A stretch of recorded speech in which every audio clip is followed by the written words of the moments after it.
You can have a wedding anytime, Addie. This is my first baby." That was the exact sentence my sister used 6 weeks before the day I was supposed to walk down the aisle in a garden that later held rows of empty chairs. She said those words as if she were casually choosing between two places for brunch, as if my wedding day was something flexible that could easily be moved around her schedule and her comfort. Then she went ahead and planned her baby shower on the same exact day and at the same hour as my wedding ceremony. One by one, the rest of my family slowly followed her decision without hesitation. My mother, my aunts, my cousins, and even my father, the same man who had once held my hands and promised me he would proudly walk me down the aisle. In the end, he chose small sandwiches and polite conversation at a country club over standing beside his own daughter while she exchanged vows. Only 7 people came to my wedding ceremony that afternoon. Later, 417 messages appeared on my phone the moment everyone finally understood what they had chosen to miss. Before I continue, if this story feels familiar or touches something personal for you, please take a moment to like and subscribe, but only if you truly feel a connection to it. Leave a comment telling me where you are watching from and what your local time is right now. My name is Adeline Farrow. I am 28 years old. Now I want to take you back to 6 months before my wedding, to a Thanksgiving dinner where my father looked directly at the man I was about to marry and calmly told him that he would never become anything important.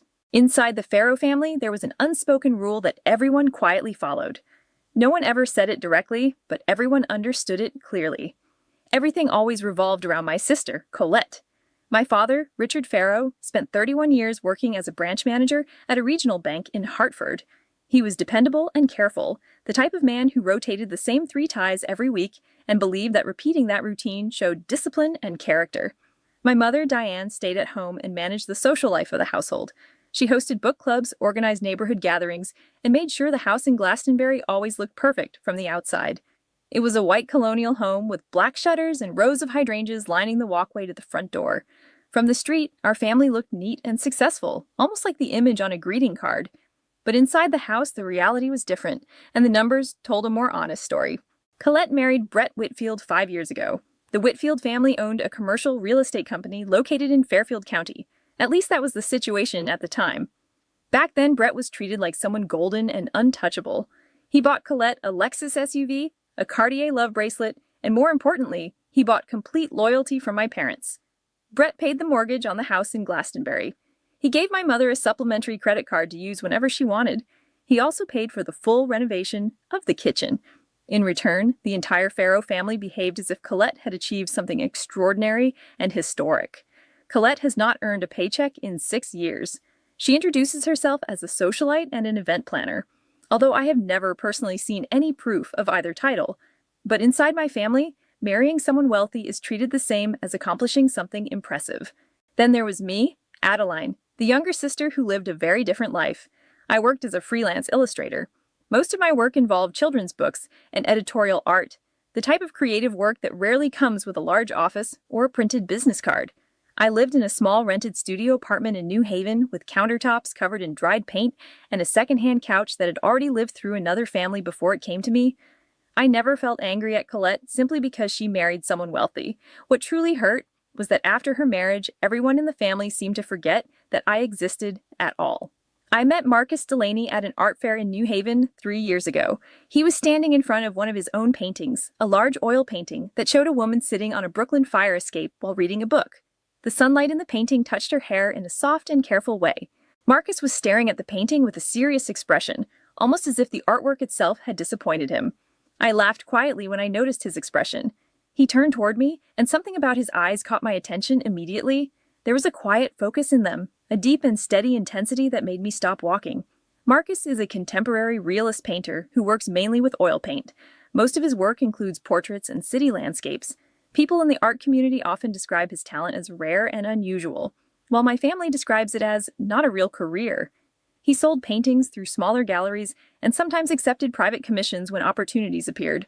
Some months were financially comfortable, and other months we ate pasta several nights each week. But we were building a life that felt honest and meaningful, and that mattered to me far more than receiving any corporate bonus at the end of a quarter. My family never understood that point of view. 8 months before the wedding, during Thanksgiving, I brought Marcus with me to the house in Glastonbury for dinner.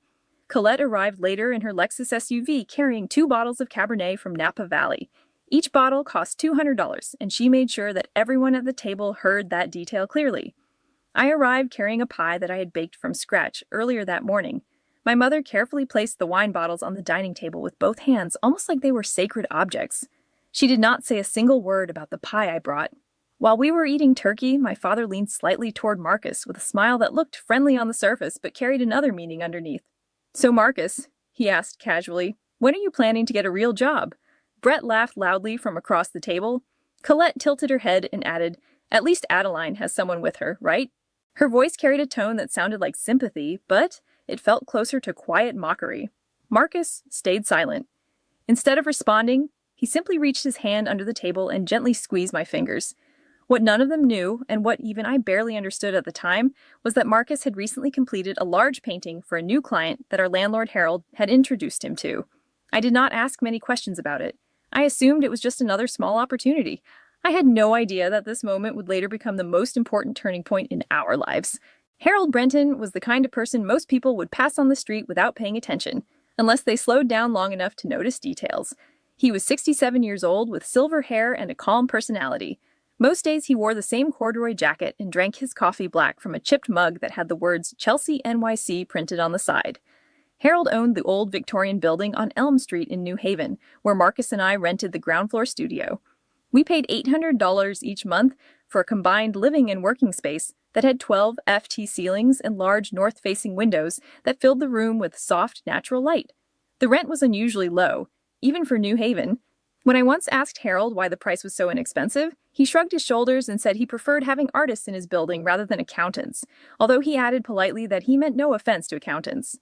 To me, Harold was simply our landlord, a friendly retired man who cared about art. He allowed us to pay rent late once, without charging a penalty, and sometimes brought fresh tomatoes from his garden during August. What I did not realize at the time was that Harold had a habit of quietly coming downstairs to watch Marcus paint. He would stand beside the easel holding his coffee and sometimes say something very specific about the painting, such as suggesting that the light on the jawline should be made slightly warmer by half a degree. Marcus would adjust the color, and suddenly the entire painting would improve.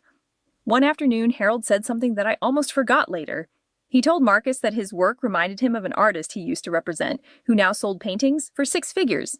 I smiled politely and assumed Harold was simply being encouraging. Around the same period, Harold mentioned that a friend of his wanted to see more examples of Marcus's work. He asked Marcus to photograph a few recent paintings and send them over. I assumed it was another small gallery or perhaps a local collector.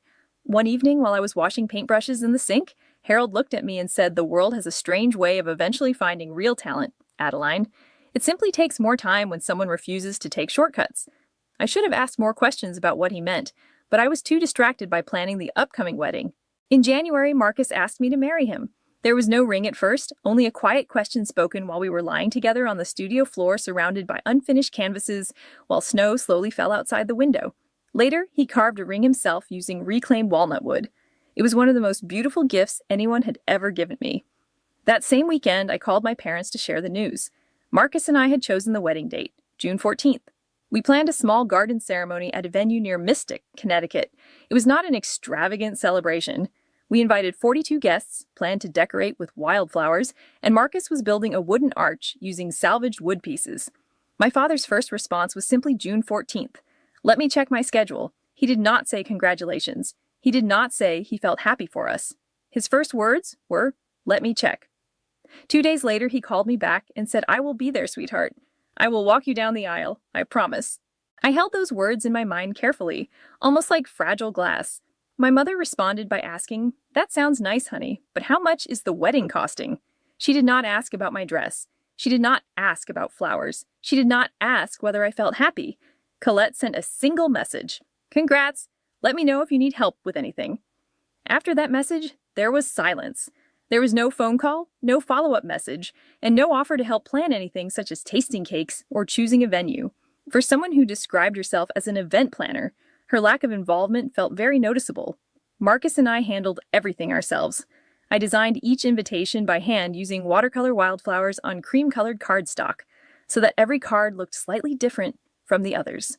Sometimes I thought about Colette's wedding 5 years earlier, with its 300 guests, gold foil invitations, and a 12-piece live band.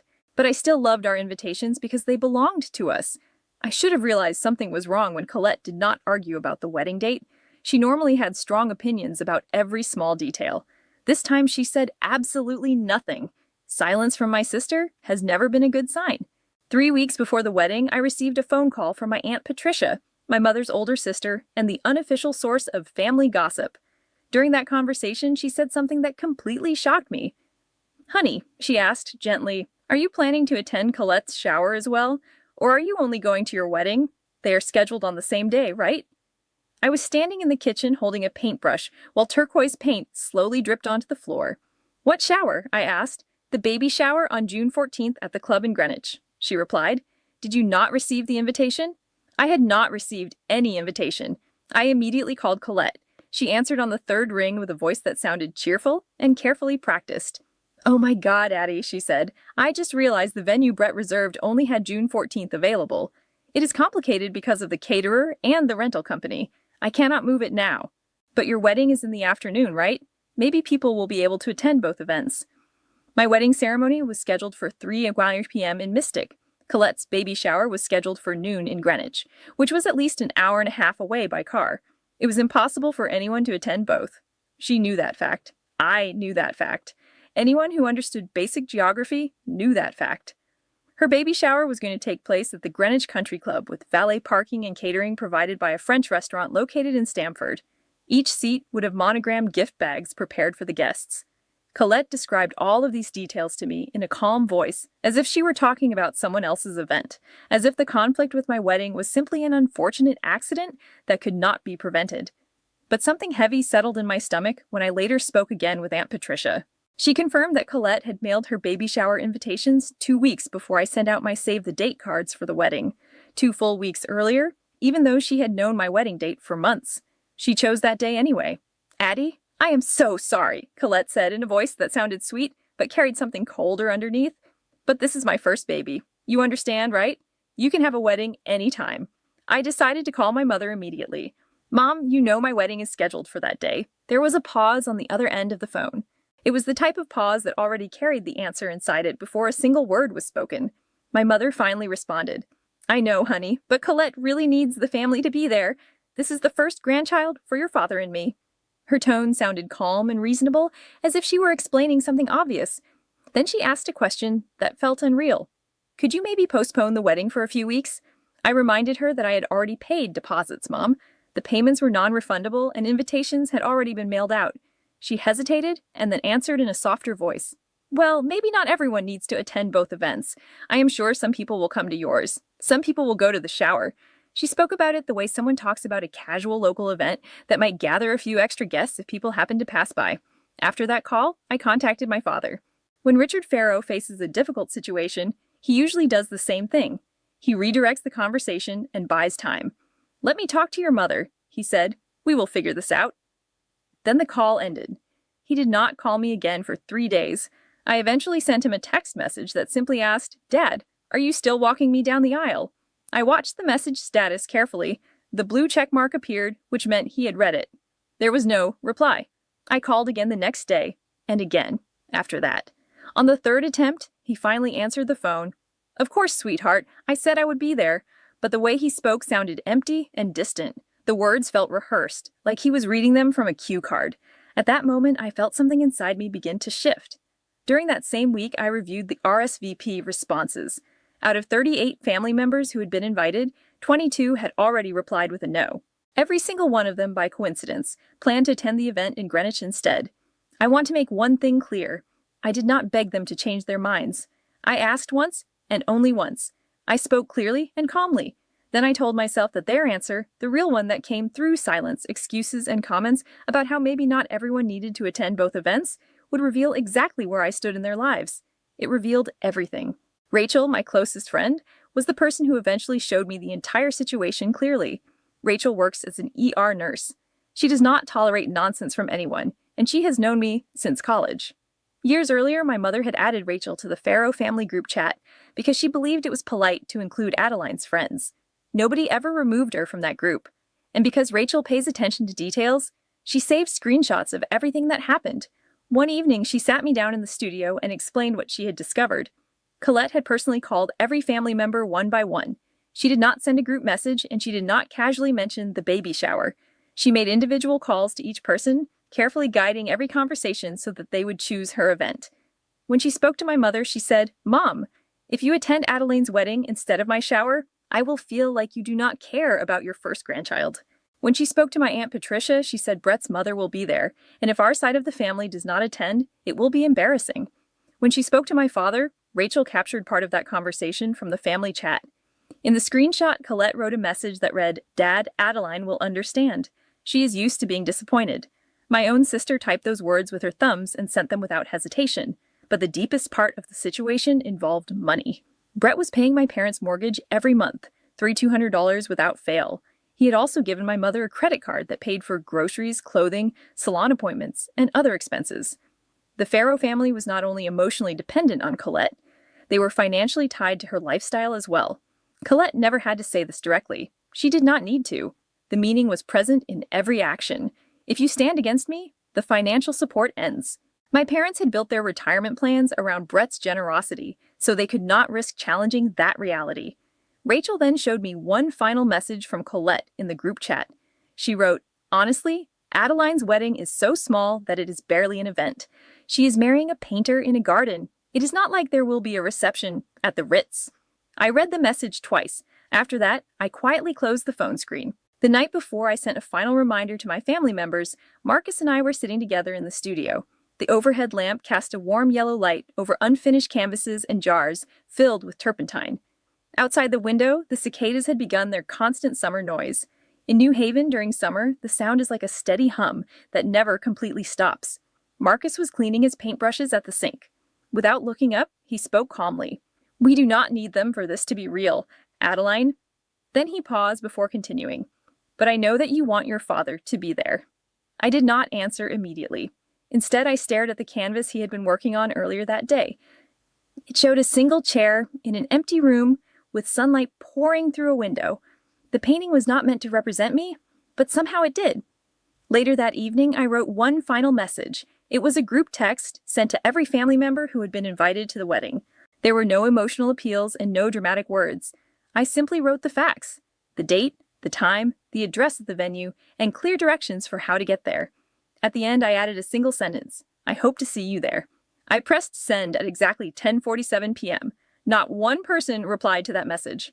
The next morning, Rachel called me from Chicago. She had already purchased a plane ticket. "I will be there," she said. "I will always be there." She did not ask whether the rest of my family planned to come. She already understood the answer. June 14th was now 12 days away. In my closet, a dress was hanging carefully on a wooden hanger. It was a vintage lace dress I found in a consignment shop in Mystic.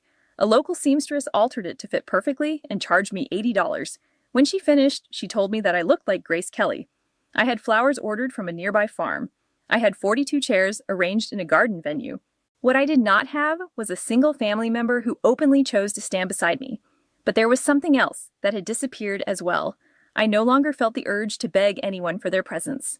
That moment marked the first time I sensed a real shift inside myself. On June 14th at 7 a.m., the morning of my wedding, Rachel was sitting cross-legged on the bathroom counter while applying my makeup.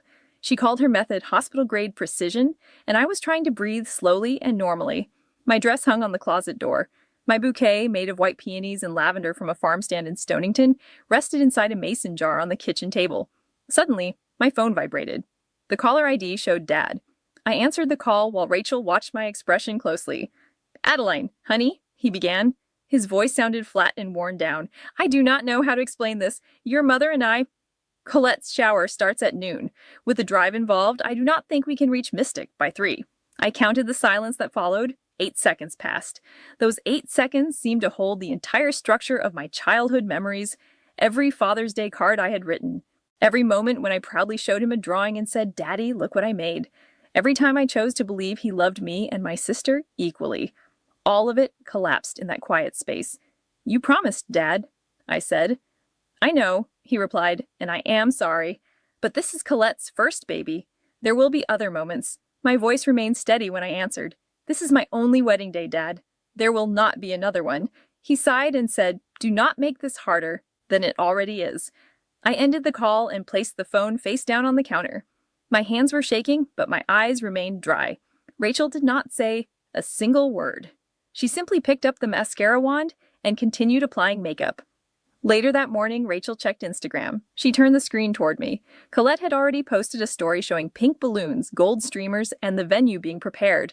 The caption read, "So grateful to have the whole family here." The post time showed 9 a.m., which was 3 hours before the baby shower even started. I did not scream or cry. I simply thought quietly to myself, this must be the feeling when the final thread breaks. The garden venue in Mystic was located behind a small inn that overlooked a salt marsh, where the water turned silver under the afternoon sunlight. Marcus had spent 2 entire weekends building the wedding arch himself. He used salvaged oak wood that he carefully sanded until it felt smooth.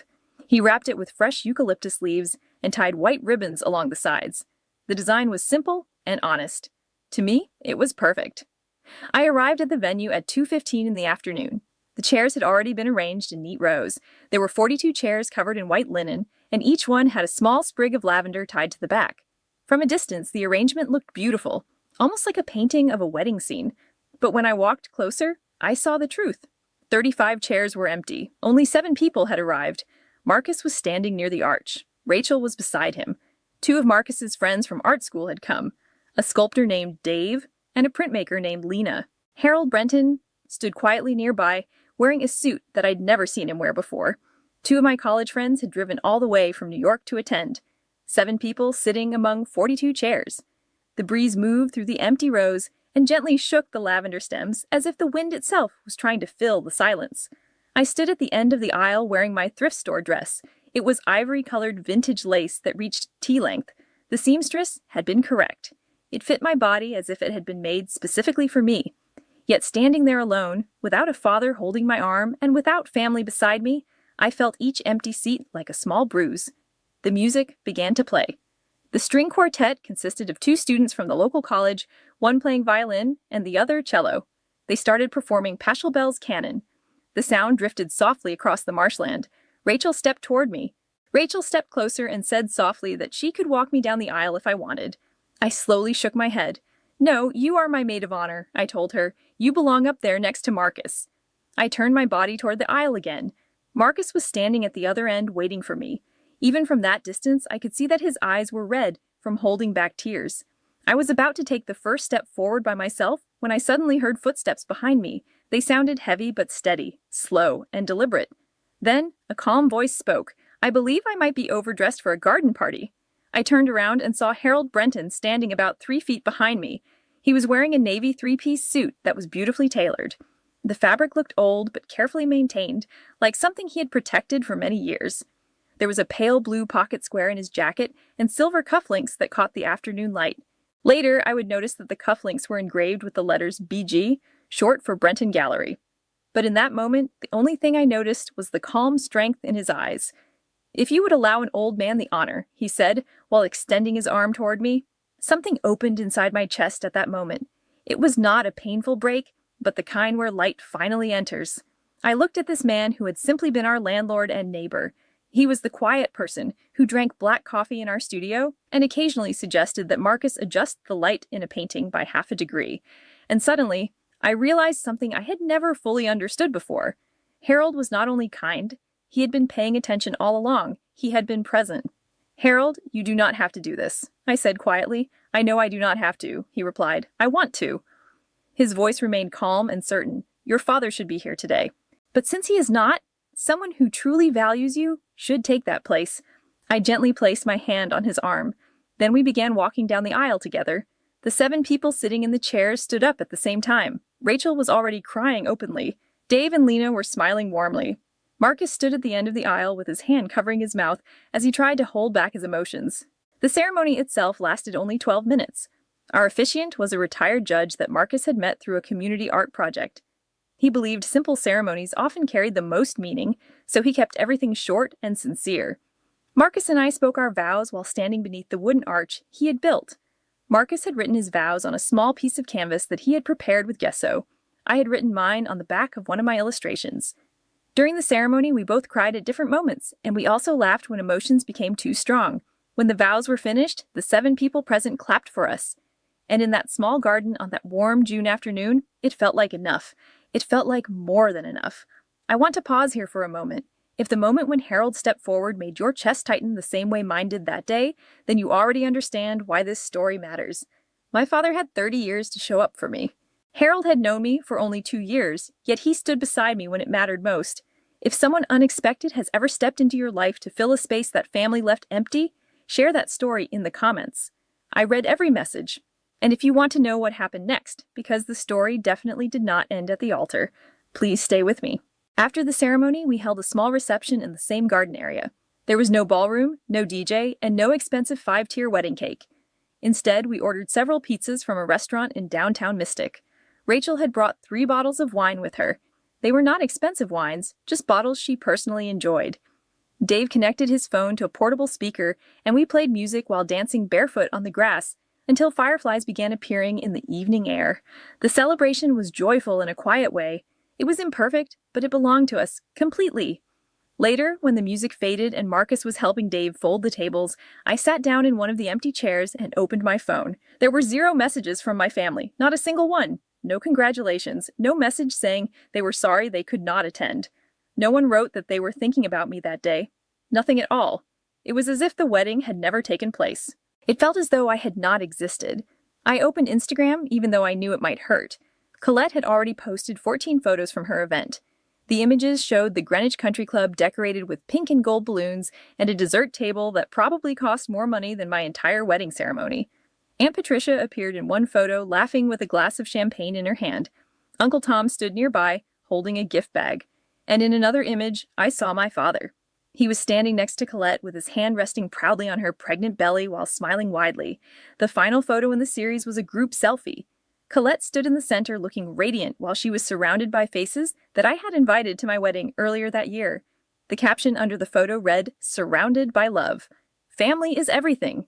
She typed those words while I was standing in a garden, speaking my vows, in front of 7 people and rows of empty chairs.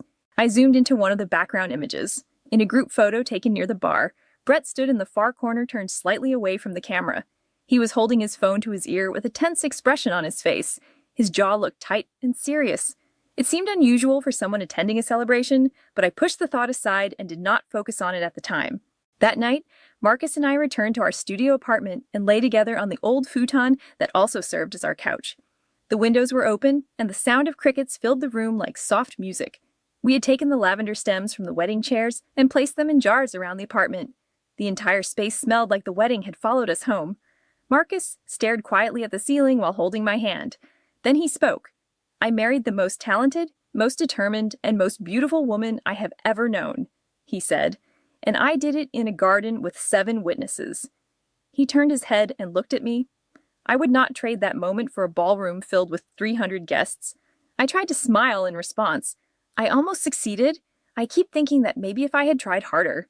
I said slowly, maybe if I had called them one more time. Marcus shook his head gently. "You called enough," he replied. His voice sounded soft but final, like a door closing on a room that no longer needed to be opened. "You called more than enough, Adeline." At that moment, I felt a different type of sadness. It was not sadness for myself. It was sadness for him. Marcus had stood at the end of the aisle and watched his bride walk toward him with a 67-year-old landlord because her own father chose not to be there. He deserved a family cheering for us. He deserved more than rows of empty chairs.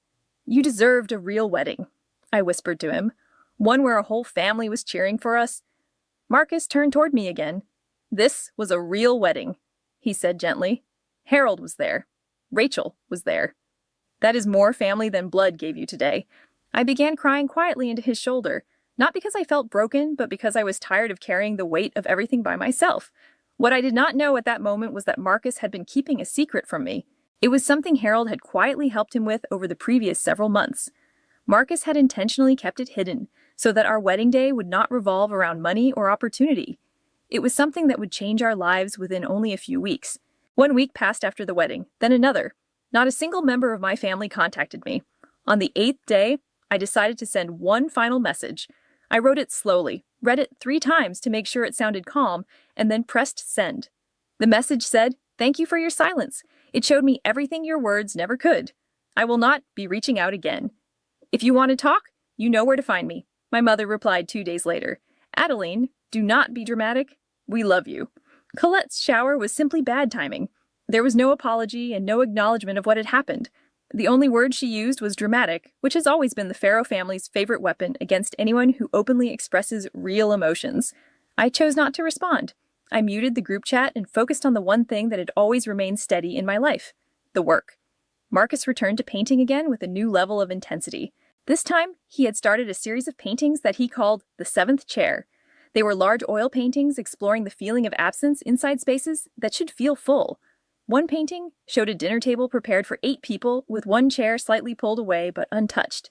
Another painting showed an empty church pew with only a folded program resting at one end. The third painting showed a row of white linen chairs in a garden with lavender tied to each one. In that painting, 35 chairs held nothing but empty air. I understood immediately what the paintings meant. Marcus never needed to explain them to me. One afternoon, Harold came downstairs to see the new work. He stood silently in front of the garden painting for a long time while the coffee in his hand slowly grew cold. Eventually, he took out his phone and typed a message to someone. He never told us who he contacted. I did not ask. By that point, I had stopped waiting for an apology that I knew would never come. Instead, I began building a life that did not depend on receiving one. What I did not realize was that something very large was already being built quietly in the background, and Harold had been guiding it the entire time. 2 weeks after the wedding, Harold invited Marcus and me upstairs for coffee. It was not the usual casual invitation where he said we could stop by whenever we wanted. This time, it was a direct request for a meeting. When we arrived, we saw that he had already prepared 3 mugs, a French press full of coffee, and a cardboard box sitting on the kitchen table. "Sit down," he said calmly. "There is something I should have told both of you a long time ago." Then he reached forward and opened the box. Inside the box were catalogs. They were exhibition catalogs from Brenton Gallery in Chelsea, New York City. There were also magazine pages carefully clipped from Art News and Art Forum. Mixed among them were photographs of Harold standing beside artists during gallery openings, many of the same artists whose work I had seen displayed on museum walls. Harold calmly placed one of the catalogs in front of me and spoke. "I ran Brenton Gallery for 22 years, he said. The cover of the catalog showed a painting that I recognized immediately because I had seen it reproduced in several art textbooks. During that time, I represented 43 artists, Harold continued. 7 of them now have work in the permanent collection at the Whitney. I stared at him in disbelief. This was the same quiet man who usually wore a corduroy jacket, the landlord who rented us our studio for $800 a month and occasionally suggested that Marcus adjust the lighting in a painting. "You never told us about any of this," I said slowly. Harold folded his hands together on the table. "You never needed to know," he replied. "I wanted to be certain about Marcus first. I have spent my entire career learning how to recognize the difference between competent work and extraordinary work. Marcus is extraordinary." Then Harold explained the rest of the story. 6 months earlier, before Marcus proposed, before our wedding plans even began, Harold had sent photographs of Marcus's paintings to Victor Ashland. Victor Ashland was a private collector whose collection included works by Gerhard Richter and David Hockney, and his name appeared regularly in the largest auction catalogs across the Western art world. Victor had immediately purchased one of Marcus's paintings for $85,000. I looked toward Marcus. He nodded quietly, and in that moment I realized that he had been carrying this secret for a long time. "I was planning to tell you after the wedding," he said gently. "I did not want money or business news to overshadow our day." Over the next several days, the full scale of Harold's actions became clear. An attorney representing Victor Ashland contacted Marcus with a formal proposal. It was a professional art commission agreement for 12 original paintings to be completed over the following 18 months for Victor's private collection. The total contract value was $450,000 to be paid in scheduled installments tied to specific delivery milestones. Every term in the document was carefully written. The agreement included a payment schedule, intellectual property provisions, and insurance coverage during transportation of the paintings. It was the type of contract that most artists dream about their entire careers without ever seeing. Attached to the agreement was another letter. This one came from the director of Caldwell Gallery on West 25th Street in Manhattan, one of the most respected galleries in the country for contemporary realist painters. The gallery invited Marcus to hold a solo exhibition. The central focus of the exhibition would be the 7th Chair painting series. Marcus and I drove to New York City to sign the documents at the attorney's office on Park Avenue. I sat in a large leather chair and carefully read every page of the contract. The numbers blurred slightly in front of my eyes, and my hands were shaking, though not because of fear. "This is more money than my father earned in 5 years at the bank," I said quietly. Harold, who had come with us for the signing, placed his hand gently on the table. "And this is only the beginning," he said. "Victor does not invest in artists casually. He builds long relationships with them. He is not simply buying a product. What he is doing will open doors everywhere Marcus chooses to go." Marcus signed the documents while the attorney officially notarized them. Later that same afternoon, the director of Caldwell Gallery confirmed the exhibition schedule through email. Everything was real. Every detail was documented and legally binding. Marcus and I had not told anyone about it. Not a single person knew. My family still believed Marcus was simply a struggling painter who depended on my freelance illustration work to help cover rent. They had absolutely no idea what was about to change in our lives. 1 week later, Victor Ashland called Marcus directly. I happened to be in the studio when Marcus answered the phone. He placed the call on speaker without meaning to, because his hands were covered with cadmium yellow paint. Victor's voice sounded warm and relaxed, like someone who had not felt rushed about anything since 1997. "Marcus, I understand that you and your wife did not receive the wedding trip you deserved," Victor said. "My yacht, the Meridian, will be in Monaco next month. I would like both of you to spend 10 days on board. Please consider it a thank you for completing the first 3 paintings." Later, I learned that the Meridian was a 180 FT motor yacht that Victor kept in the Mediterranean during the summer months. He used it to host artists, museum curators, and collectors. It functioned as a floating gathering place for the art world as much as it functioned as a boat. "Marcus, we cannot accept something like that," I whispered while covering the phone with my hand. Marcus glanced at me and then back at the unfinished canvas beside him. "Harold says Victor does this with every artist he commissions," he explained quietly. "It is part of building professional relationships, not charity." I hesitated for a moment. Then I remembered the 42 chairs at our wedding and the empty garden. I remembered the father who chose a baby shower instead of attending his daughter's wedding ceremony, and I thought about something very clearly. I had spent my entire life shrinking myself so that other people would feel comfortable. I decided that I would not continue living that way. I told Marcus to accept the invitation. Rachel learned about the trip a few days later, and her reaction was exactly what anyone would expect from her. She laughed so hard that she nearly choked on her coffee. "Girl, you're about to spend your honeymoon on a billionaire's yacht, while your family still thinks Marcus cannot afford rent," she said between breaths. "They do not know anything about this," I told her, "and I am not planning to tell them. I was not hiding the truth. I had simply stopped performing my life for an audience that never applauded." While Marcus and I prepared for the trip, small changes were beginning inside the Farrow family, although I only noticed them through scattered comments. Aunt Patricia, the only relative who still occasionally sent me messages, mentioned that Brett Whitfield's real estate company had encountered financial problems. 2 large development projects had collapsed, and the financing behind them had disappeared. The details were unclear, but the results were obvious. Colette's Lexus had been replaced with a used Honda CR-V. Colette, who normally posted on Instagram constantly, had not shared anything online for 2 full weeks. For someone like her, that silence was the equivalent of sending a distress signal. Then, for the first time in more than a month, my mother called me. "Hello, honey. How are you?" Her voice sounded unusually bright, almost forced. Then she quickly continued. "Listen, do you and Marcus want to come over for dinner this Sunday? Your father grilled last weekend, and it was lovely. We would really like to see you." I leaned against the wall of the studio while holding the phone. "I am busy this weekend, Mom," I replied calmly. "Oh, okay," she said after a short pause. "Well, your father says hello." The call ended. I stood there quietly for a moment while the phone still felt warm in my hand. I understood exactly why she had suddenly reached out.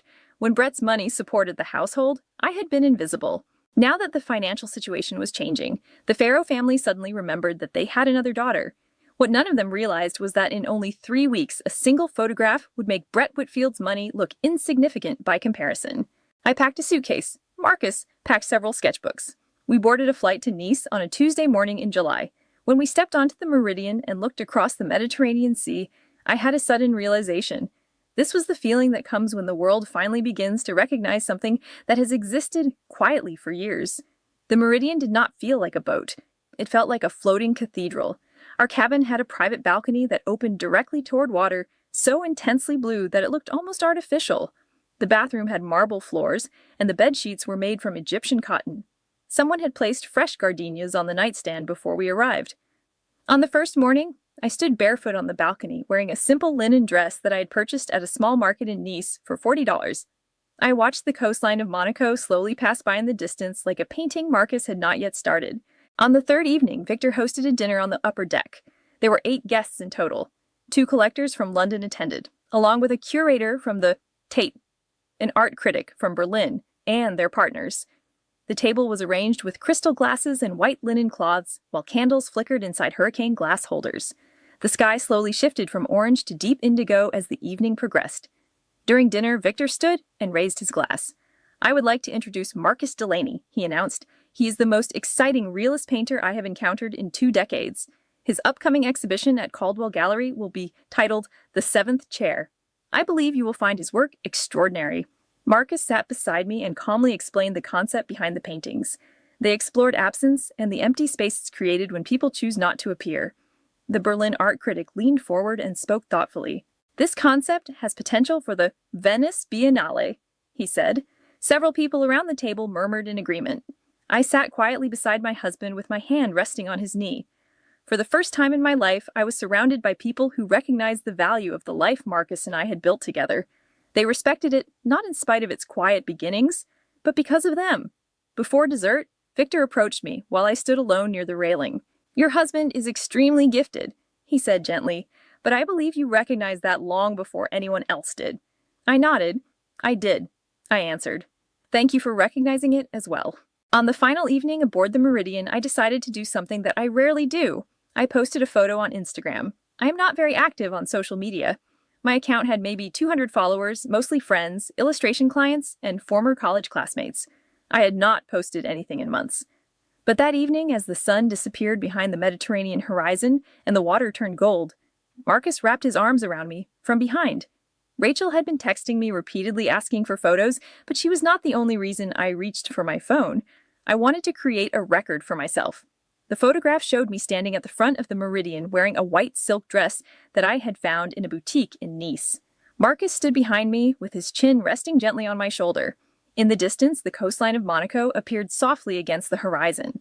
On the nearby table, there was a glass of champagne, and partially visible beside it was the Caldwell Gallery exhibition catalog with Marcus's name printed clearly on the cover. I wrote the caption quickly in less than 10 seconds. "Honeymoon with my husband. Grateful for the people who showed up." I did not tag anyone.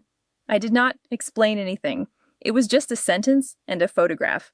I posted it at 9 p.m. European time, which was 3 a.m. on the east coast of the United States. Then, I placed my phone inside the drawer of the nightstand, kissed Marcus goodnight, and went to sleep while listening to the gentle sound of water moving against the hull. The next morning, I reached for my phone out of habit as soon as I woke up. The screen immediately filled with notifications. I had to scroll for nearly a full minute before I reached the bottom.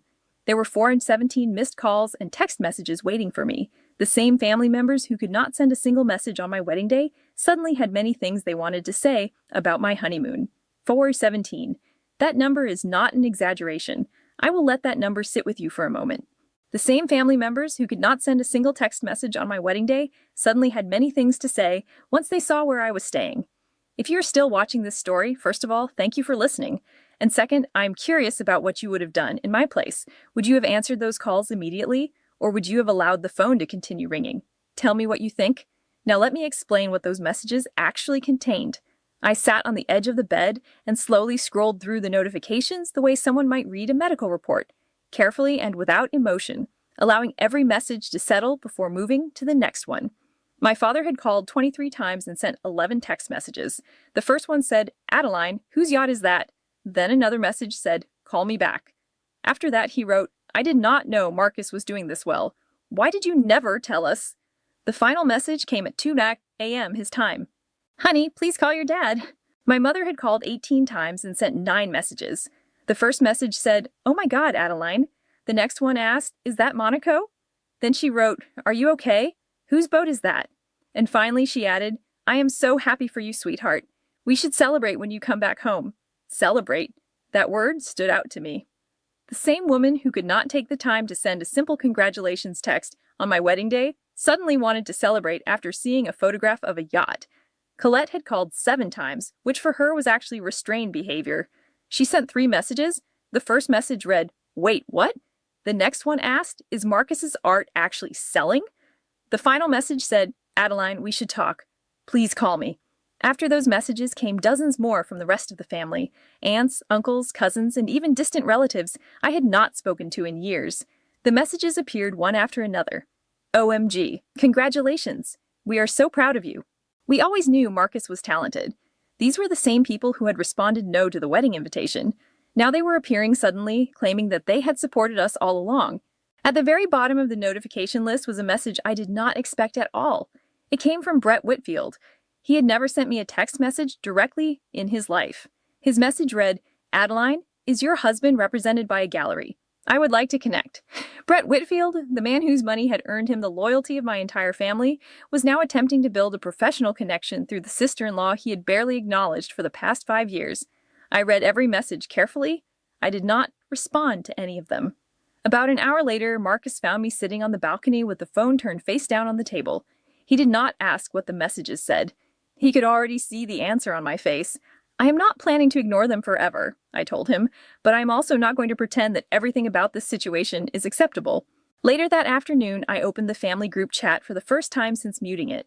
I typed a message, erased part of it, rewrote it, and revised it 2 times before sending it. My message read, "Thank you for your messages. Marcus and I are doing well. For those who are curious, Marcus signed a major art commission 6 weeks ago. The yacht belongs to his patron, Victor Ashland.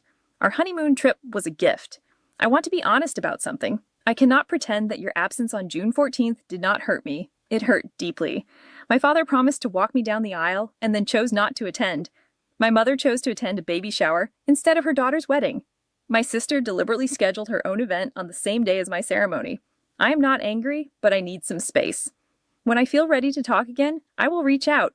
Please respect that decision." I pressed the send button and then placed my phone back into the drawer.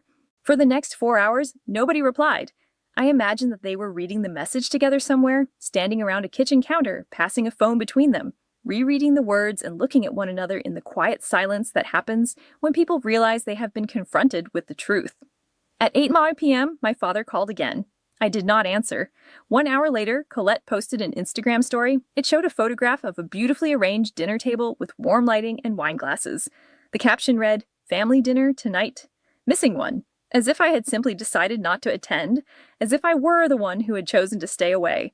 Some people never stop rewriting this story, even when everyone in the room already understands the truth. 3 weeks after Marcus and I returned from Monaco, Caldwell Gallery released the official press announcement. Marcus Delaney, the 7th Chair, a solo exhibition. The announcement was sent to every major art publication in the country.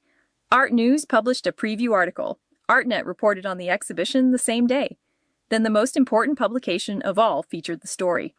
The New York Times ran a piece in the arts section that included a photograph of Marcus standing beside the main painting of the exhibition. The painting showed a garden filled with warm afternoon sunlight.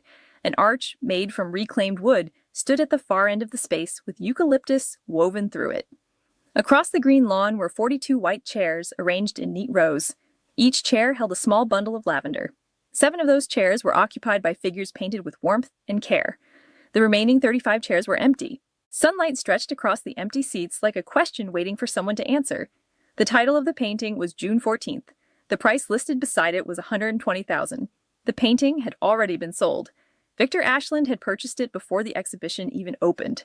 The article explained that Marcus's work examines family absence and emotional distance with a level of detail that feels both deeply personal and universally painful. The writer mentioned Victor Ashland's private collection. The article also referenced the legacy of Brenton Gallery. It used one word that appeared more than once: extraordinary. On the opening night of the exhibition, nearly 200 people filled the gallery space. Collectors, museum curators, art critics, and journalists moved quietly through the rooms. I stood beside Marcus, wearing a simple black dress, while watching strangers become emotional in front of paintings that were created from the most difficult day of my life. A reporter from the New York Times approached Marcus with a question. The title of the painting is June 14th. Is the story autobiographical? Marcus answered without hesitation. Yes.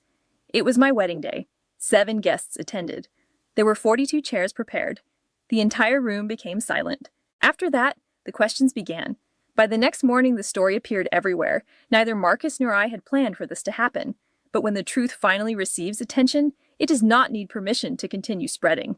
My father saw the article first. Someone sent it to him, although I never discovered who. I imagine him sitting at the kitchen table in Glastonbury with reading glasses on, the New York Times open on his iPad, looking at the image of those 42 chairs painted carefully in oil paint by a man who remembered every detail of the day his father-in-law failed to attend his daughter's wedding. My mother called me later that day. Her voice sounded fragile in a way I had never heard before. "Adeline, your father saw the painting. He has not spoken for hours. He is just sitting there." "Mom, I did not paint it," I answered calmly. "Marcus painted what actually happened." She did not have anything to say after that. Colette reacted differently. She was not sad. She was angry.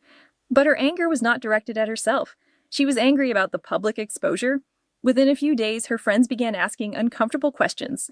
"Wait, your sister's husband is Marcus Delaney? Why were you not at her wedding?" Colette had spent years carefully creating an image of perfect family unity and social grace. Suddenly, she could not explain the gap in that story. The image she had created for herself as the supportive sister and central figure of the family now had a hole the size of 42 empty chairs. Brett Whitfield eventually called Marcus directly. "Hey Marcus, congratulations on the exhibition. Listen, I have a few clients who might be interested in commissioning some work from you." Marcus interrupted politely before he could continue. "Thank you, Brett, but I work exclusively through my gallery now. Harold and Caldwell Gallery manage all commissions. Around the same time, Aunt Patricia sent me a screenshot from the family group chat that I had already left. In the conversation Colette had written, "She is doing this to humiliate us." My father had replied with a sentence I had never heard him say before. "Maybe we should have attended the wedding." My mother responded immediately. "Do not start this conversation, Richard. Even with the truth hanging on a gallery wall where 200 people could see it clearly, nobody in my family could say the simple words, 'We were wrong.'" 2 months after the exhibition opened, a notice appeared in the Connecticut Business Registry. Most people would not have paid attention to it. Whitfield Properties LLC, Brett's family company, had filed for Chapter 11 bankruptcy protection. At first, the details appeared slowly, then everything became clear at once. 2 large development projects in Stamford had failed. A construction loan default followed, and creditors began filing claims. The company that once made Brett the admired son-in-law of the Farrow family was now listed in a legal court document. The consequences reached my parents within a few weeks. Brett stopped paying the mortgage on the house in Glastonbury. It had been $3,200 every month, and suddenly that support disappeared. My mother's additional credit card was canceled. Colette, who had never needed to worry about money before, began selling her jewelry on a luxury consignment website. The Cartier bracelet, a Tiffany pendant, and several other pieces she had once displayed proudly were now listed for sale. My father called me again after the news became public. It was the first time he had contacted me since the newspaper article. "Adeline, I do not know how to say this," he began, slowly. His voice sounded thin and exhausted. "Your mother and we might lose the house," he said slowly. "I understand that I have no right to ask you for anything, but is there any way you could help us?" I allowed the silence to remain between us for a moment. I believed he needed to experience it. It was the same silence I felt on the morning of my wedding when he told me he would not be coming. "Dad," I finally said, "I am going to speak honestly with you. 6 months ago you chose to attend Colette's party instead of your daughter's wedding. You broke a promise you made to me." I walked down the aisle with our landlord because showing up for your own daughter was not worth the drive. I could hear him breathing on the other end of the call. "I am not saying that I will refuse to help," I continued, "but there is something you need to understand first. I am not your emergency backup plan. I am your daughter, and for a long time you treated me as if I were optional." He did not respond immediately. The silence stretched for several seconds. Then he finally spoke in a quiet voice. "You are right," he said. Those words were not enough to fix the past, but they were a beginning. 2 days later, Colette called me. It was the first time we had spoken since before my wedding. She started the conversation with a gentle tone. "I miss you, Addie," she said, using the nickname she always used when she wanted something. But within 30 seconds, the tone changed. "Brett lost everything," she said. "Mom and Dad need help. You and Marcus are doing very well now. Can we just move past all of this?" "Move past what exactly?" I asked, keeping my voice steady and calm. Not angry, simply clear. "You scheduled your baby shower on the exact day of my wedding.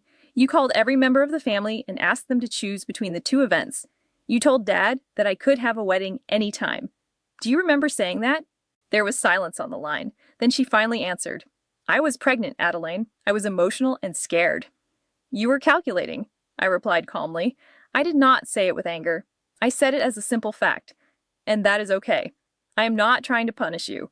But I want you to understand something. I see everything clearly now. The truth is that I always saw it clearly. I simply ignored it because I wanted to believe that we were a real family. I could hear her breathing change, the calm voice she normally controlled beginning to weaken. I love you, Colette, I told her, but I will never again allow love to be used as a way to control me. If you want to build a real relationship with me, it needs to start with honesty, not with a request for money. She ended the call. She did not contact me again for 3 weeks. I placed my phone down and walked into the studio where Marcus was finishing the 9th painting in the series.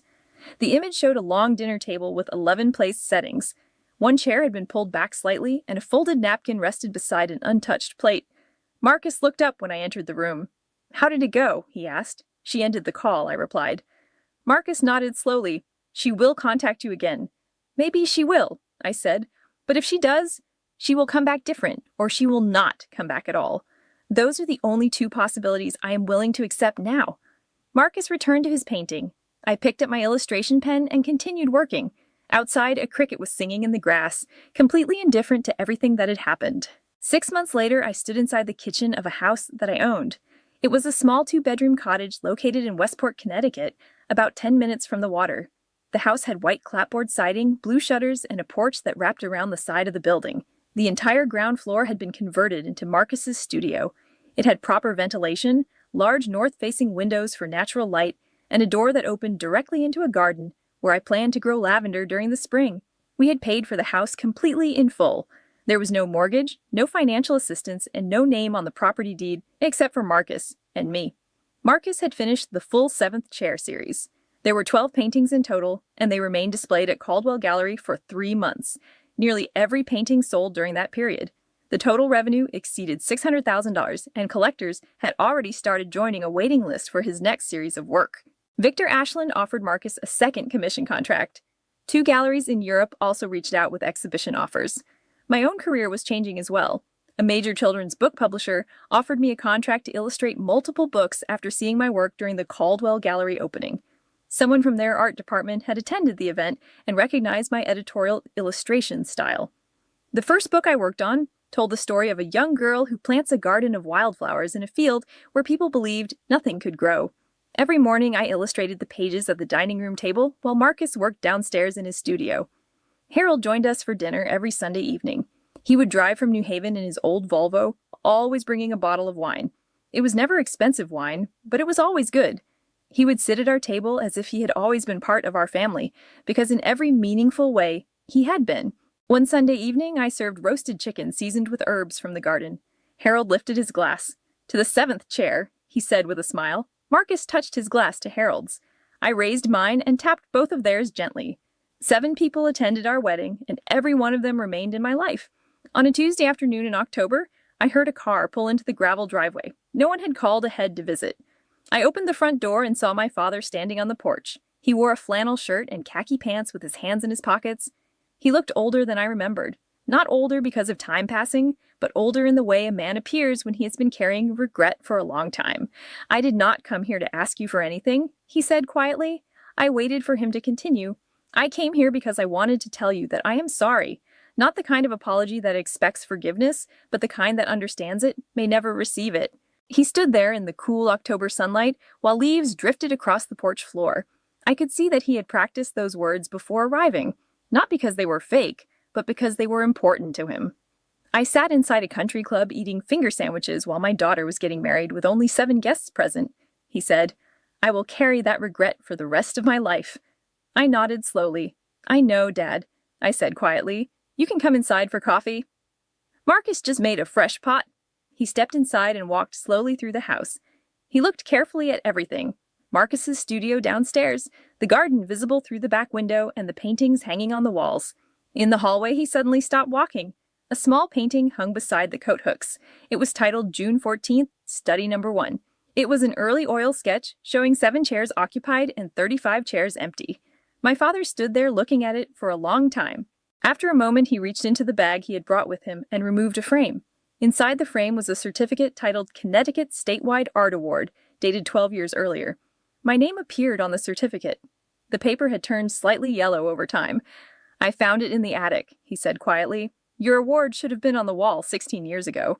I took the frame from his hands and placed it on the table. Then I allowed him to stay for coffee. People often ask me a question: did you forgive them? The honest answer is that forgiveness is not a single moment. It is not something you give once, and then everything becomes finished. Forgiveness is more like a bridge that you build one plank at a time. Some days you add another plank. Other days you simply stand at the edge, wondering whether crossing it is even worth the effort. Eventually, Colette wrote me a letter. Not an email or a message, but a real letter written with a pen and mailed in an envelope with a stamp. It was not a perfect apology, but it contained the one sentence I had been waiting years to hear.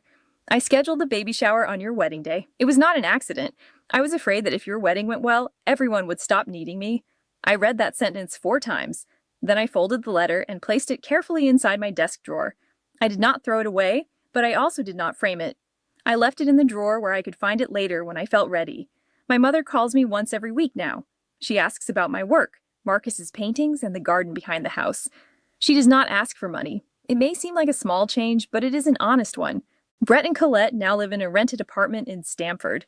Brett accepted a new position at another company and started rebuilding his career from the beginning. Colette found a job as an events coordinator for a nonprofit organization. It is the first job she has had in 6 years. I heard that she is good at it. I truly hope that she is. As for me, I am standing on the back porch of the house I paid for with my own work. I watch the evening sunlight settle across the garden. Marcus is downstairs in the studio. Through the open window, I can hear the quiet sound of his palette knife moving across the canvas. Harold will arrive soon for Sunday dinner. The lavender I planted in the spring has finally begun to bloom. 42 chairs, 7 people, 417 messages. In the end, those numbers do not matter very much. What matters is that I stopped counting the people who walked away and started counting the people who stayed. Self-respect is the quietest form of victory. You do not need to destroy anything to achieve it. You simply stop sacrificing yourself in order to keep other people comfortable. If this story stayed with you, if you have ever been the person sitting in the empty chairs while someone else received the full room, I want you to know that I see you. You were never invisible. Now I want to ask you something. If you had received 417 calls, would you have answered them? Or would you have left the phone in the drawer? Tell me what you would have done. I will be reading the responses, and if you want to hear another story like this one, there's one waiting for you in the description below. If you have not subscribed yet, consider doing that as well. Not for me, but for the next story that might arrive at the exact moment you need it.